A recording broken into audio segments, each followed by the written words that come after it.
She checked my phone, questioned my every move, and swore I was unfaithful. But the truth? She was hiding something so much worse, and I finally uncovered it. I should have known. I don't know how I didn't see it. Or maybe I did and just didn't want to believe it. Looking back now, it feels so obvious that I almost hate myself for being so blind, for making excuse after excuse, for letting her make me feel like I was the problem when, deep down, I always knew something was off. For years, my wife Emily was obsessed with the idea that I was cheating on her. Not just your typical suspicion that pops up every now and then in a long-term relationship. No, this was a full-blown, all-consuming paranoia that took over our lives. It started small, like little comments here and there, subtle jabs that seemed harmless at first. She'd ask me who I was texting if my phone went off, and if I so much as hesitated before answering, she'd get this look on her face like she had just caught me red-handed. If I came home late from work, even if I had told her in advance that I had a meeting or got stuck in traffic, she'd greet me at the door with crossed arms and narrowed eyes, demanding an explanation that I had already given her hours before. If we were out in public and a waitress smiled at me, she'd get quiet and cold, making little snide remarks under her breath about how I was probably enjoying the attention. At first, I thought she was just insecure. Maybe something had happened in her past that made her this way. Maybe an ex had cheated on her, and now she was just scared of it happening again. I tried to be patient. I reassured her every chance I got. I even let her go through my phone when she asked, even though it pissed me off. I figured if it made her feel better, if it helped ease whatever anxiety she was dealing with, then it wasn't a big deal. But it never got better. In fact, it only got worse. The accusations became more frequent, more aggressive, more desperate. She stopped just asking who I was texting and started demanding to see my messages whenever she felt like it. If I didn't immediately hand over my phone, she'd accuse me of hiding something. It didn't matter if I was just checking the weather or looking at a news article. If I didn't show her proof right away, she took it as confirmation that she was right. And then there were the fights. The endless, exhausting fights that would come out of nowhere and last for hours. She'd bring up things that made no sense, saying she knew I was lying, even when there was absolutely nothing to lie about. She'd tell me she could feel that something was going on, that a woman's intuition never lies, that I could deny it all I wanted, but she just knew. It didn't matter that there was no evidence, no proof, nothing at all to back up her claims. She had convinced herself that I was a cheater, and nothing I said or did could change her mind. But the worst part was the way she'd flip. One minute she'd be screaming at me, accusing me of betraying her, and the next she'd be crying, apologizing, telling me she just loved me too much, that she was just scared of losing me. I wanted to believe that she was just insecure, that she'd been hurt before and just needed more reassurance. I kept thinking that if I loved her enough, if I was patient enough, if I just kept proving to her that she could trust me, she'd finally feel safe. But something felt off. It wasn't normal. It wasn't just insecurity. It was too much. The accusations weren't coming from a place of fear. They felt like something else entirely. And the way she acted when I defended myself, when I pointed out how ridiculous she was being, when I asked her why she was even with me if she thought I was such a terrible person. It didn't feel like someone who was scared of being cheated on. It felt like someone who was trying to convince themselves of something. And that was the moment I realized the truth. She wasn't scared of me cheating. She was projecting. She was the one cheating all along. After that realization hit me, it was like a switch flipped in my brain. Every single fight, every accusation, every time she went through my phone or grilled me about who I was talking to, it all suddenly made sense. I had spent years letting her make me feel guilty for things I never did, bending over backward to reassure her, walking on eggshells to avoid setting her off. And all that time, while she was pointing the finger at me, she was the one sneaking around behind my back. I didn't confront her right away. As much as I wanted to shake her awake that night and force her to admit what she'd done, I knew I needed proof. If I just accused her, she'd find a way to twist it, to make it seem like I was crazy, like I was turning things around on her because I was the guilty one. So instead, I started paying attention. I noticed how she was suddenly glued to her phone in a way she never had been before. How she would angle the screen away from me whenever I walked into the room. How she'd be typing furiously 1 second, then immediately lock her phone the moment I got too close. I noticed how she started dressing up more often, putting on makeup just to run errands, or meet up with the girls. And then there were the late nights. Emily had always been a homebody. She liked her routine, dinner, a couple of episodes of whatever show we were watching, then bed by 10:30. But now, she was suddenly out all the time. It started slowly, at first. A girls' night here, a last-minute dinner with a friend there. Then it became a regular thing. Twice a week. Then 3 times. Then almost every night. She'd come home late, making excuses about how she lost track of time, how they got caught up talking, how she didn't realize how late it had gotten. But she always smelled different when she walked through the door.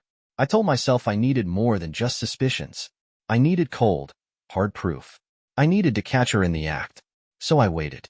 I let her think she had me fooled. I acted normal, like nothing had changed, like I hadn't figured out exactly what kind of person she was. And then, one night, I finally got my opportunity. Emily had another one of her late nights planned. She told me she was going out with some coworkers, that they were going to a bar downtown and she'd probably be back late. I nodded, pretending to believe her, and watched as she left the house in a dress that I had never seen before. It was short, tight, the kind of thing she wouldn't even have worn for a fancy date night with me. I waited exactly 10 minutes before I grabbed my keys and followed her. I knew where she was going. I had a feeling, and I was right. I parked down the street from the bar she had mentioned and waited, watching the entrance. I knew she wasn't inside, but I wanted to be sure. 15 minutes passed, then 20, then 30, and then I saw her, not coming out of the bar, but stepping out of a car that had pulled up across the street. A car that wasn't a taxi, a car that wasn't an Uber, a car that had been driven by him. I recognized him immediately. Mike. She had him saved in her phone as Mike Jim, but that was a lie. He wasn't just some guy from the gym. He was the reason she had been accusing me of cheating for the past 2 years. They kissed, right there on the sidewalk, like it was nothing, like it was normal, like I didn't exist. My entire body was shaking, my head spinning. I wanted to get out of the car and go up to them, to make a scene, to scream in her face and ask her how the hell she could do this to me after everything she put me through. But I didn't. I took out my phone, and I started recording. I sat there in my car, gripping my phone so tightly my hands ached, watching my wife kiss another man like it was the most natural thing in the world. She smiled at him, running her fingers through his hair, leaning into him like she belonged there, like I was the stranger. I wanted to storm out of the car, grab her by the shoulders, and force her to look me in the eyes. I wanted to ask her how she could do this, how she could spend years accusing me of betraying her when she was the one sneaking around, lying to my face, crawling into another man's bed while pretending to be the victim. But I didn't move. I needed proof. So I kept recording. Mike opened the car door for her, and she laughed at something he said before stepping inside. I remembered when she used to look at me like that, when I was the one who made her smile like that. That was before she started treating me like the enemy. Before she started coming home late and showering as soon as she walked in. Before she started making me feel like I was losing my mind every time she accused me of things I knew I hadn't done. I watched as the car pulled away. My pulse pounded in my ears, and my body felt frozen. Like if I moved, even an inch, I would lose whatever control I had left. This was it. This was all the proof I needed. But what the hell was I supposed to do now? I had spent years trying to prove to Emily that I wasn't a cheater. I had let her pick apart my every move, let her question my integrity, let her make me feel like I was constantly one wrong step away from destroying our marriage. And the entire time, she was the one breaking us apart. I stared at my phone, the video playing back in my shaking hands. I had the truth now. The lie was over. So why did I feel like I was the one who had lost everything? I drove home in complete silence. My heart was still pounding in my chest, the rush of adrenaline refusing to fade. The video played over and over in my mind. The way she smiled at him. The way she leaned into him so naturally, so effortlessly. Like this wasn't just some fling but something real. Something established. It made me feel sick. I pulled into the driveway and killed the engine, but I didn't get out right away. Instead, I sat there, staring at the house. Our house. The place we had built a life together. A home that I thought was filled with love, with trust, with the kind of stability that so many couples lost over the years. But now, it just felt like a carefully constructed lie. Like everything inside it, the memories, the laughter, the whispered, "I love you," had been tainted by her betrayal. I unlocked my phone and played the video again, as if I needed to torture myself one more time, as if I needed to feel it, to let the anger really sink in. But all it did was make my stomach churn even more. How long had this been going on? How many times had she left our bed to go be with him? How many lies had she told, smiling in my face while she sneaked off with him behind my back? And the worst part? She had made me feel like the guilty one. Every single accusation, every time she went through my phone, every time she interrogated me about a coworker or a random stranger who happened to glance in my direction, It had all been to cover her own tracks, to make herself feel justified. I let out a slow breath, gripping my phone so tightly I thought I might break it. I had proof now. I could confront her, force her to admit the truth, watch her scramble for excuses. But I knew how that would go. She'd deny it, twist it, cry, try to make herself the victim. She'd say I had pushed her to it, that I was distant, that I didn't appreciate her. No, I wasn't going to play her game. Not this time. I finally stepped out of the car, my legs stiff from how tense I had been. My mind was racing, 1,000 different scenarios playing out at once, but only one thing was clear. Emily had no idea that I knew. And until I figured out exactly how I wanted to handle this, I wasn't going to let her see me break. I walked into the house, forcing myself to act normal, even though my entire body was on edge. The second I stepped inside, I could smell her perfume lingering in the air. It wasn't a comforting scent anymore. It didn't remind me of home, or warmth, or familiarity. Now, it made my stomach twist, because I knew it wasn't just for me. Emily wasn't home yet. That was expected. She'd probably be spending a few more hours with him, maybe even the whole night if she thought I wouldn't question it. The thought of her in his arms, in his bed, touching him the way she used to touch me, made my hands shake. I wanted to punch something, scream, do anything to release the rage that was bubbling under my skin. But I had to stay calm. I needed to be smart about this. I placed my phone on the counter, staring at the screen. The video still paused on the moment her lips met his. How many times has she done this? How many times had she kissed me goodbye, told me she loved me, only to go running into his arms the second she was out of sight? I needed answers. I needed to know how deep this betrayal ran. I took a deep breath, then went upstairs to our bedroom. Her dresser was slightly open, the way it always was when she was rushing to get ready. I ran my fingers over the edge, my chest tightening as I realized that everything in here, her clothes, her jewelry, the scent of her lotion, felt like it belonged to someone else now. Someone I didn't know. I opened the nightstand drawer on her side of the bed. At first, it looked normal. Lip balm, hair ties, a book she had been reading. But then I noticed something underneath the book, half buried at the bottom. A receipt. I pulled it out, my pulse quickening. It was from a hotel, dated 2 weeks ago. The air left my lungs in a slow, controlled exhale. So she wasn't just meeting him for dinner, for drinks, for stolen kisses in parking lots. She was booking hotel rooms. She was spending the night. She was really doing this. The receipt crumpled in my fist as my grip tightened. I had known. Deep down, I had known. But seeing the proof in my hands made it feel so much worse. I stood there in the dimly lit bedroom, my pulse hammering in my ears as I stared at the crumpled hotel receipt in my fist. 2 weeks ago, that was when she had told me she was at a work retreat. She had even shown me an email from her boss, confirming the details. I had told her to enjoy herself, that she deserved a break, that I'd take care of things at home. And all the while, she had been lying through her teeth. I sank onto the edge of the bed, my legs suddenly feeling weak. This wasn't just a fling. It wasn't just stolen moments or impulsive mistakes. She was orchestrating this, planning it, making sure every lie lined up so that I wouldn't suspect a thing. With a sharp inhale, I grabbed her laptop from the nightstand. She rarely used it at home, preferring her phone, but something told me she wasn't as careful with her laptop as she was with her messages. I opened it, heart pounding, and clicked on her email. And that's when I found the second account. She had a hidden email, not under her name, not linked to anything I recognized. But when I typed in a few common passwords she used, I got in, and what I found made my blood run cold. Dozens of messages, not just to him, but to someone else. Some messages were from Mike, confirming hotel reservations, talking about how much he missed her, telling her how good she felt the last time they were together. But there were others, too. Someone named R. And the tone of those messages? Completely different. Mike's emails were affectionate, full of playful teasing and compliments, the kind of messages you'd expect from someone having an affair. But the emails from R had a completely different tone, sharp, impatient, filled with frustration. One message stood out immediately. You need to tell him soon. This can't go on much longer. Another read. I don't like being kept in the dark, Emily. You said we had a plan. And the last one. I won't be your secret forever. If you don't make a decision, I will. A slow, cold realization settled over me. Emily wasn't just cheating on me.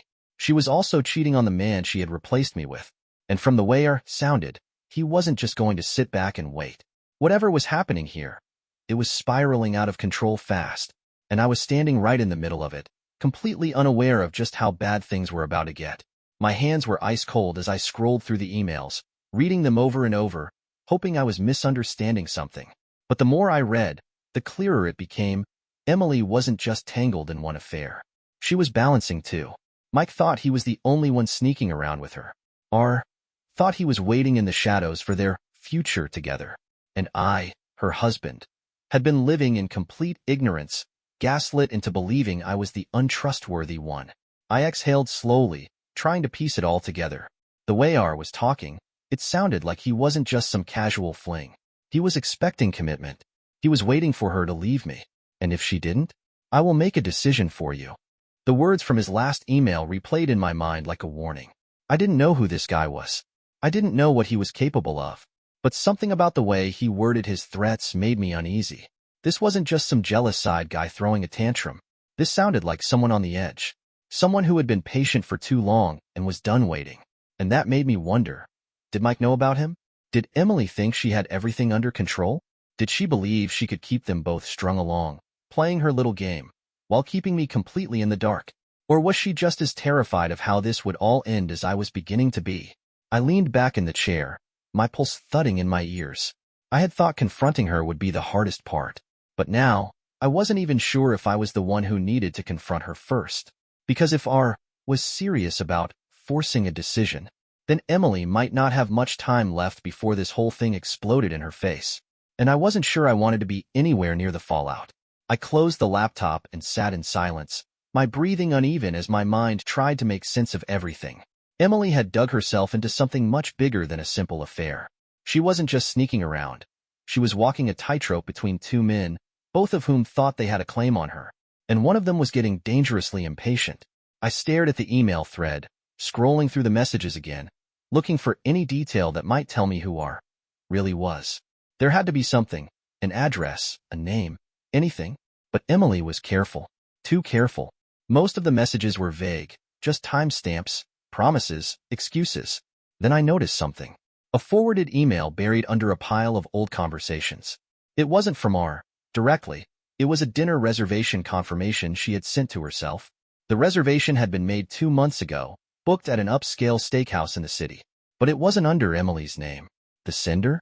Ryan C. My chest tightened. My hands felt suddenly clammy as I gripped the phone. Ryan Carter. That name hit me like a freight train. I knew exactly who he was. He wasn't just some random guy she had met at the gym. He wasn't a stranger from a bar or an old college fling she had reconnected with. Ryan Carter was my boss. I inhaled sharply, my body going rigid. Emily was sleeping with him? Of all the people in the world, she had chosen the man who controlled my job, my promotions, my career. She had spent years making me feel guilty for things I hadn't done, for even looking at another woman the wrong way.